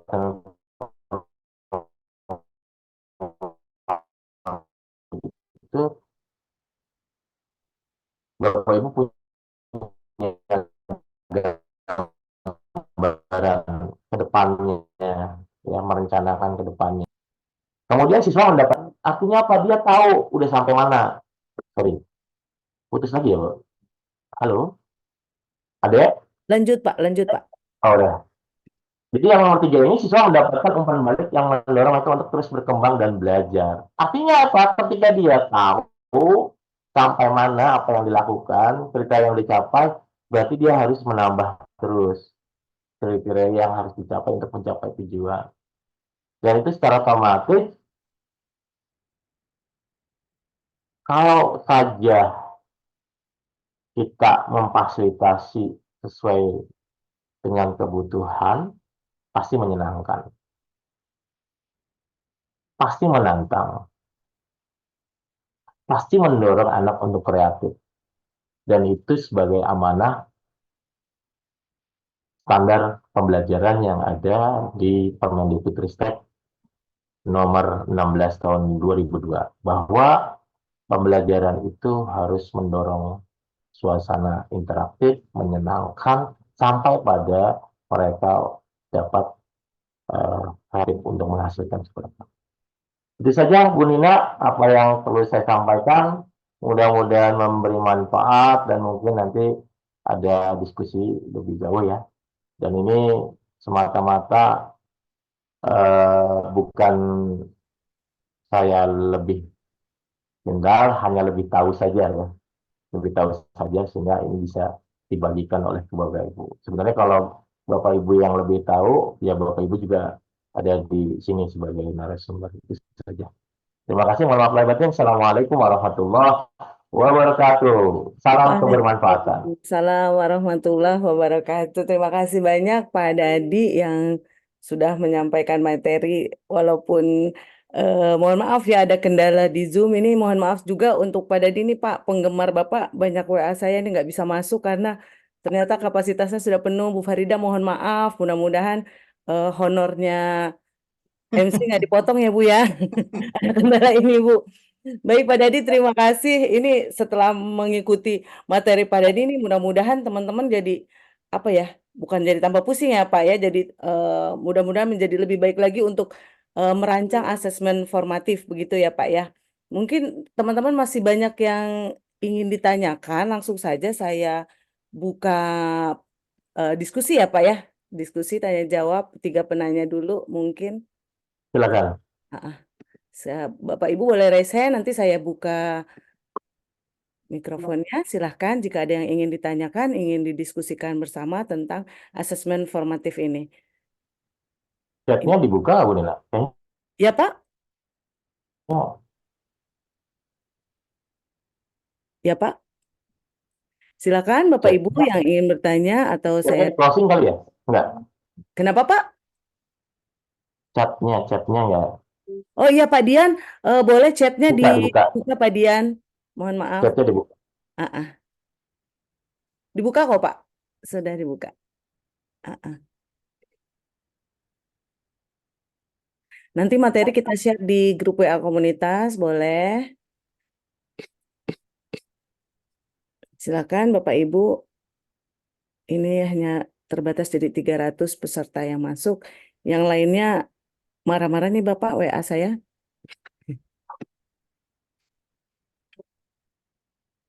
Silakan Bapak Ibu yang ingin bertanya atau ada yang ingin didiskusikan. Mungkin Pak Dadi ada lagi yang ingin di... Itu ada tuh yang lesen. Oke. Siap. Oh, Ibu Intan Purba ya. Oke.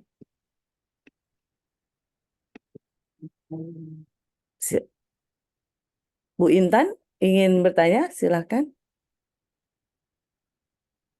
Oh, Bu Rian coba tolong dicek teman-teman yang raise hand atau di kolom chat.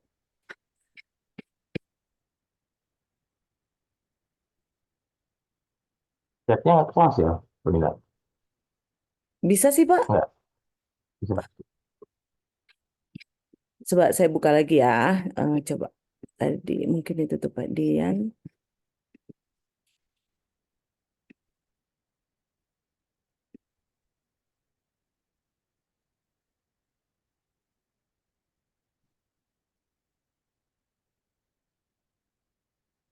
Oke, Bapak Ibu mungkin Oh, ada ini yang ada Ibu Nyimas Farida, Bapak. Silakan Ibu Nyimas dibuka mikrofonnya. Ya, silakan. silakan Bu Nyimas.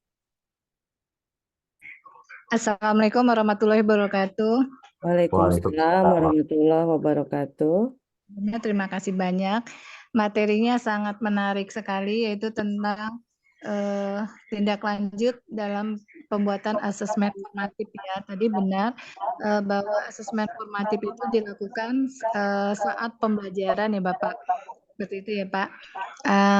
Ya, Tapi saya masih bingung Bapak untuk kurikulum Merdeka itu tadi Bapak katakan kita tetap ada mengadakan yang namanya KKTP.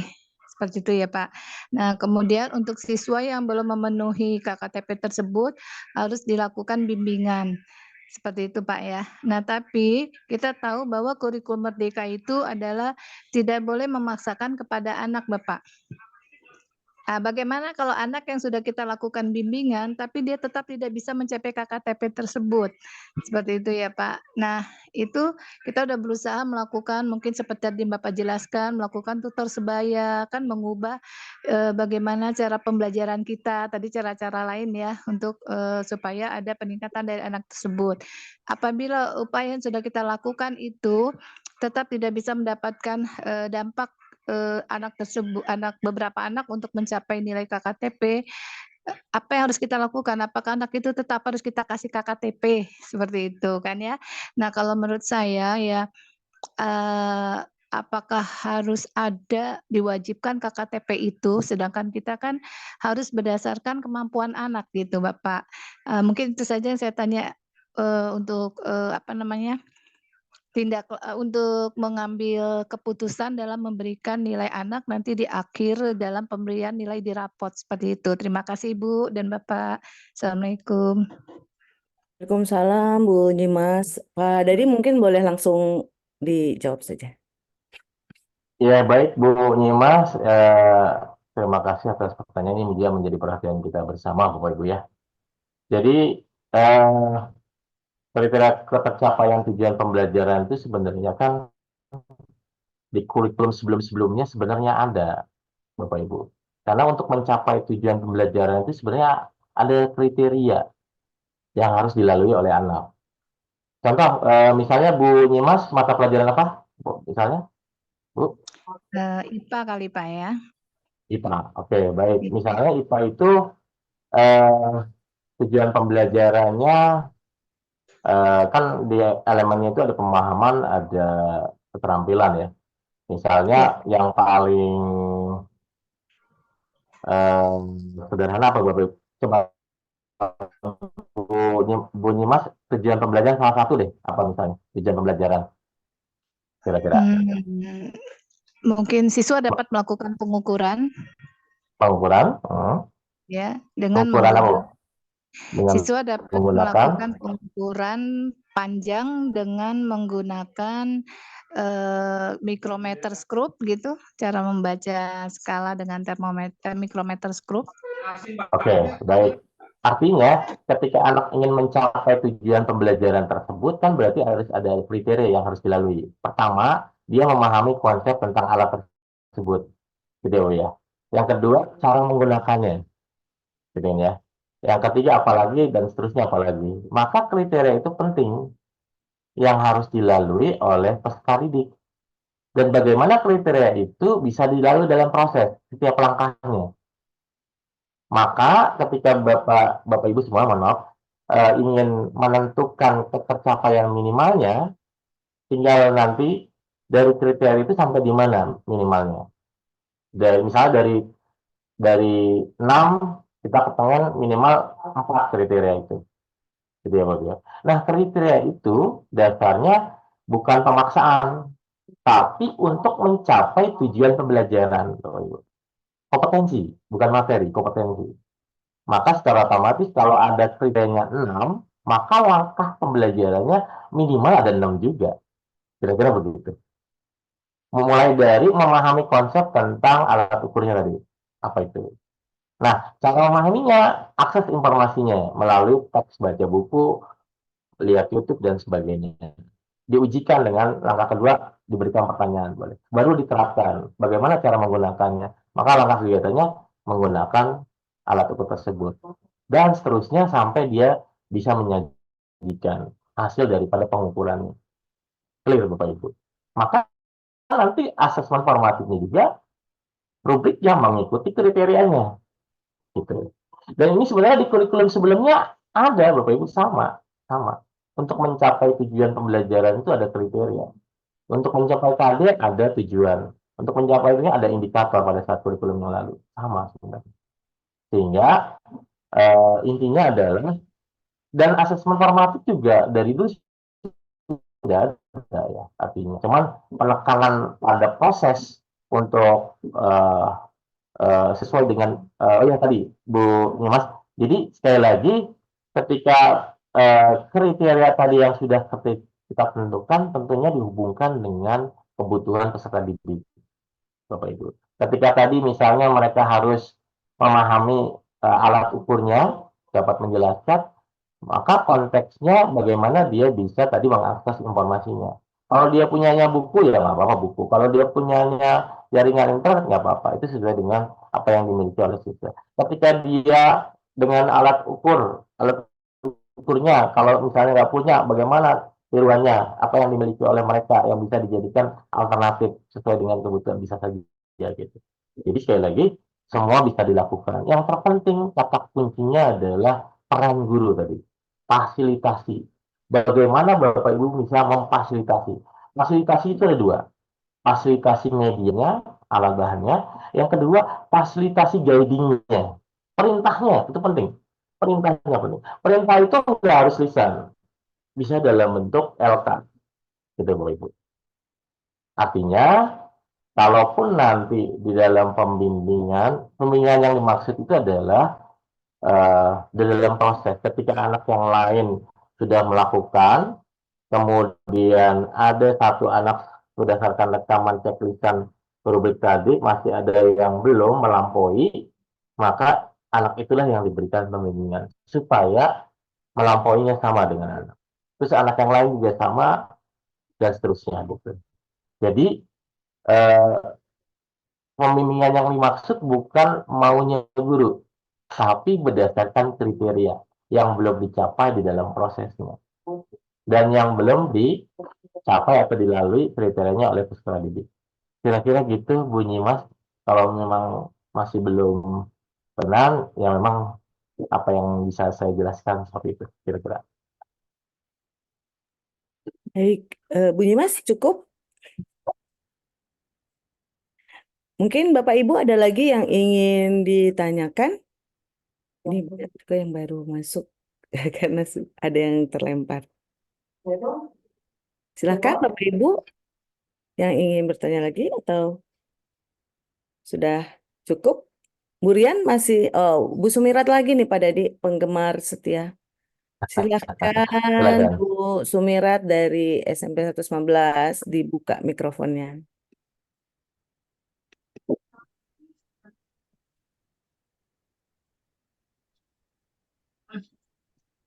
Maaf nih Pak Dadi, saya belum bisa buka. Nah, tuh. Nah, cakep. Oke, saya jadi tertarik juga nih tadi Ibu, siapa tadi Bu Nyimas ya. Pak Dadi mungkin ada beberapa nih Pak Dadi yang menjadi pertanyaan dan juga menjadi apa ya, kadang-kadang menjadi kendala juga gitu loh di sekolah Pak. Tantangan ya, tantangan dulu. Tantangan. Iya, Dijadiin tantangan. tantangannya betul-betul Pak. Jadi apa yang dialami Bu Nyimas itu mungkin juga dialami oleh beberapa Bapak Ibu ya. Kendala kita memang sangat tantangannya tuh di depan tuh sangat berat ya Pak ya. Apalagi mungkin kalau kita melihat karakteristik mata pelajaran itu kan beda-beda ya Pak ya. Betul. Terutama mungkin saya yang saya ampuh kebetulan sama Bu Nyimas lah, dia IPA, saya matematika. Ya Betty lah itu ya. Ya menjadi momok buat anak-anak gitu. Nah, ini ketika misalnya memang kita harus berkompromi juga gitu Pak dengan memahami kondisi anak gitu ya. Kadang-kadang kita itu mungkin inginnya nih Bapak Ibu guru itu ya menyesuaikan juga dengan kompetensi si anak gitu loh. Misalnya dalam setiap TP tentu kan kita perlu merancang dulu ada berapa nih indikator yang bisa kita buat untuk bisa kriteria ketercapaian di TP yang dimaksud itu. Merancang dulu berapa indikator juga yang akan dibuat ya, terkait dengan TP itu sendiri. Mungkin Pak, kalau misalnya ada TP 10 mungkin anak sudah 6 saja sudah mencapai. Harusnya kan anak itu harusnya sudah dalam kategori ya, sudah mencapai gitu ya. Karena sudah lebih dari setengahnya istilahnya gitu loh. Tapi itu kan nanti berkaitannya juga dengan nilai. Sementara kontradiksi Pak. dengan kami keputusan di sekolah itu kadang-kadang memberikan nilai yang seperti itu. Itu padahal itu adalah menurut saya cukup bijak karena kemampuan anak itu beragam gitu loh. Kan tidak semuanya anak itu high gitu loh. Ada saja anak-anak yang masih di bawah. Eh, Cuma kadang-kadang kebutuhan di sekolah itu sepertinya seolah-olah kayaknya eh, tidak kompromi dengan yang seperti itu. Padahal kami Bapak Ibu guru ya agak susah juga Pak untuk memberikan keputusan nanti akhirnya gitu. Seperti yang dialami Ibu Nyimas mungkin terjebak di situ Pak gitu loh. Kita sudah memfasilitasi, sudah kita lakukan tindakan, tapi ya mohon maaf, setiap anak itu punya fashion yang berbeda. Kita harus pahami juga, nggak semua anak suka matematika. Mungkin tidak semua anak juga mungkin fashionnya bukan di situ. Mungkin dia di seni, di olahraga dan sebagainya macamnya. Kan kita juga harus memahami itu gitu loh. Cuma tuntutan yang seperti itu yang kadang membuat kita juga menjadi bingung gitu. Makanya mungkin Pak Dadi punya saran apakah tetap anak-anak yang seperti itu kita tetap harus berikan nilai sebaik mungkin. Sementara kan kalau di kurikulum Merdeka anak boleh memperbaiki nilai sampai selama dia di fase D.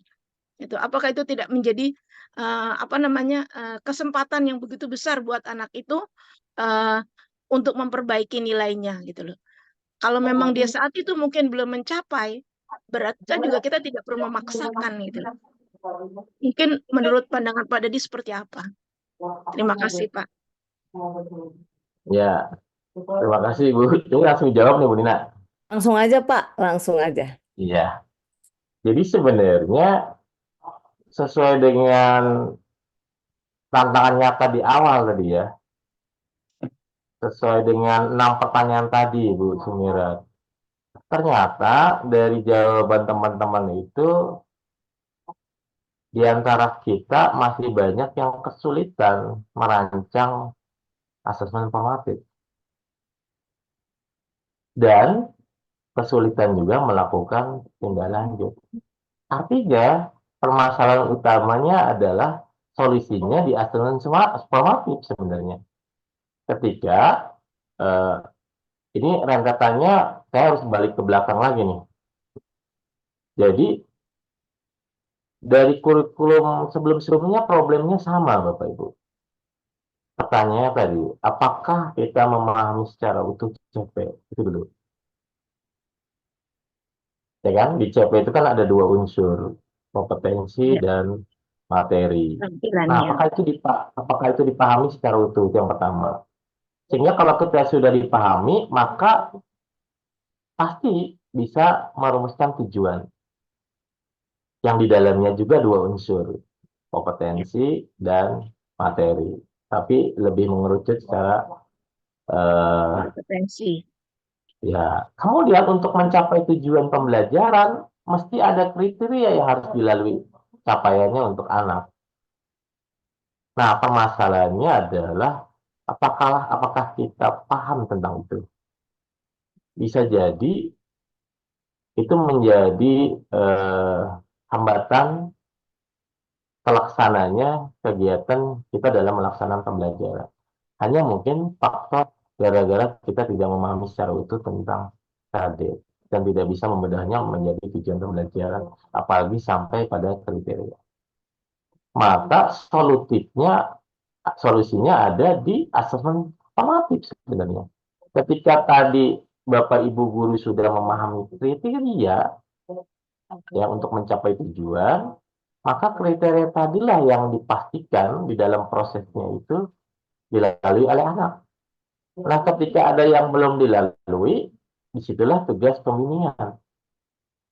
Maka pertanyaannya yang kedua, selain yang tadi, apakah di dalam pembelajaran kita sudah mendesain bahwa itu benar-benar kegiatan pembelajaran yang dilakukan oleh siswa? Itu dulu. Kalau kegiatan pembelajarannya dilakukan atau berorientasi pada siswa untuk mencapai kriteria tadi, tidak ada masalah. Nah, yang menjadi masalah, kriterianya tidak ada, dilakukan bukan aktivitas siswa. Udah makin komplit kalau gitu masalahnya. Maka asesmen formatif itu sebenarnya menjadi jembatan, menjadi perbaikan kualitas pembelajaran. Yang pada akhirnya output nilai di asesmen sumatif itu terjawab akan baik pasti. Ketika kedua peran antara peserta didik melakukan proses pembelajaran aktif partisipatif untuk memenuhi kriteria, dan gurunya berperan membimbing, memfasilitasi, dan meneladani. Artinya tidak bisa berjalan satu pihak. Contoh, mengajar. Artinya mengajar berarti dominasinya ada di guru. Padahal pembelajaran bukan pengajaran.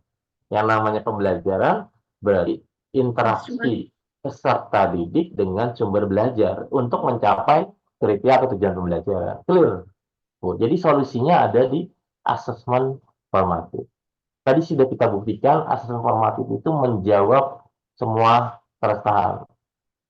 Pembelajaran kontekstual, pembelajaran kardiferensiasi, literasi, numerasi, terjawab. Problemnya sebenarnya sederhana tadi, yang di awal tadi saya katakan. Apakah kita memahami CP itu penting? Maka Bapak Ibu sekali lagi lakukan di sekolah bedah CP sesama guru mapel. Pahami kompetensinya, pahami materinya. Selama ini yang kita pahami hanya materi. Maka yang ada di kita bagaimana mentransfer knowledge materi. Padahal tujuan akhirnya adalah dari CP itu adalah kompetensi. Kompetensi apa yang dimiliki anak, ya, kompetensi apa yang dimiliki oleh anak, dan materi itu sebagai jembatan yang diakses untuk dipahami dan diterapkan menjadi kompetensi. Gitu. Nah, ini mindsetnya harus berubah. Jadi sekali lagi, basisnya adalah kompetensi. Materi itu hanya sebagai jembatan untuk anak bisa mengakses. Dan materi ketika itu nyampe di siswa, dipahami, itu baru mungkin 10-20%. Maka selebihnya adalah kompetensi. Penerapan daripada konsep dari materi itu. Kira-kira gitu, Bu Sumirah. Dan ini problemnya sama sebenarnya dengan kurikulum sebelumnya. Gitu. Cuman penekanannya di kurikulum sekarang itu adalah kebutuhan siswa. Sederhana, kalau masalah kebutuhan siswa, maka hubungkan sumber media dan sumbernya, perilakunya, langkahnya, apa yang dialami oleh siswa. Selesai. Baru itu adalah pembelajaran terdiferensiasi. Berarti kontennya apa? Ya tadi saya contohkan laporan keuangan dari anak itu sendiri, itu konten. Dia nerima dari uang saku dari ibunya berapa, itu konten ya. Yang dia keluarkan konten. Ketika itu diproses menjadi sebuah data, proses kan, diolah, itu proses. Itu juga terdiferensiasi. Yang diproses adalah sesuai dengan kebutuhannya. Kemudian hasilnya sebuah keputusan, ya kan? Itu pun produk. Produknya adalah keputusan berdasarkan konteks. Nah, pada akhirnya Bapak Ibu, anak-anak punya yang namanya life skill atau karakter dimensi profil Pancasila. Nalar kritis yang nantinya dalam kehidupan sehari-hari itu biasa dia lakukan. Nah, contoh tadi dia bisa mengumpulkan data, mengolah data, menyimpulkan, bahkan membuat sebuah keputusan. Itu adalah life skill nantinya dalam kehidupan. Kalau di prakarya itu ada yang namanya menemukan masalah, menyelesaikan masalah, merencanakan, melakukan sesuai dengan perencanaan, melakukan evaluasi. Itu pun life skill dalam kehidupan. Mungkin di matematika juga ada matematika dalam kehidupan. Di IPA juga sama. IPA pun walaupun sebenarnya ilmu murni, tapi ketika itu di dalam kehidupan menjadi terapannya ada di rekayasa dan kelistrikan, instalasi dan sebagainya. Itu kira-kira Bapak Ibu. Jadi sesungguhnya kurikulum ini membangun kompetensi-kompetensi yang nantinya bisa menjadi bekal bagi siswa mengarungi hidup. Dan satu kata kuncinya adalah mereka, anak-anak kita, mampu menyelesaikan masalah dengan cara kemampuan dirinya masing-masing. Itu kira-kira, Bu Semirat, mohon maaf jikalau Ya Bu ya. panjang. Ya, Cukup sebenarnya memang seperti biasa ya, Bu, pintu SMP 19 terbuka buat Bapak Ibu semua ya yang ingin main berkonsultasi. Baik, iya, iya. Bapak Ibu, waktu sudah menunjukkan Ya, pukul terima kasih Pak 21 Devi ya sharingnya ya sama lewat Bu. 16. Baik, terima kasih Bu Farida yang masih setia menemani kita semua di sini. Terima kasih Bapak Ibu semua. Bu Kita, Nina, mungkin tadi ada ya, kekeliruan sedikit tadi waktu mengirim itu link Zoom. iya Bu, tadi Kegiatannya jam ada berapa jadi kendala Bu. ramai? Maaf ya Bu ya, ini Udah selesai katanya. mohon maaf ya Bu Sumirat ya, Ya, mohon maaf Bapak Ibu semua. Demikianlah acara webinar ini telah kita laksanakan. Terima kasih atas kehadiran Bapak Ibu semua. Siap-siap, eh, mungkin ada yang ingin ke TPS bertugas ya. Siap-siap kita nyoblos besok. Terima kasih. Semoga materi yang disampaikan Pak Dadi ini menambah lagi pengetahuan kita, wawasan kita ya demi pendidikan yang lebih baik. Tentu saja sangat bermanfaat. Selamat malam, sampai jumpa lagi. Bu Nina, Ya Bu Bapak, Nina, ya Bapak. titipkan salam kebermanfaatan. Oke, nggak salut nih Pak. Ini mah belum selesai, Bapak mah. Oke, salam kebermanfaatan untuk kita semua, Bapak Ibu. Terima kasih banyak. Mudah-mudahan kita semua sehat, dapat mengikuti lagi webinar-webinar berikutnya yang bermanfaat. Dan ini sekali lagi pembelajaran buat kami untuk menyelenggarakan webinar yang lebih baik lagi. Assalamualaikum warahmatullahi wabarakatuh. Selamat istirahat, selamat berlibur, Bapak Ibu semua. Terima kasih. Terima kasih Pak Pak yang Dadi. belum mengisi link absennya masih bisa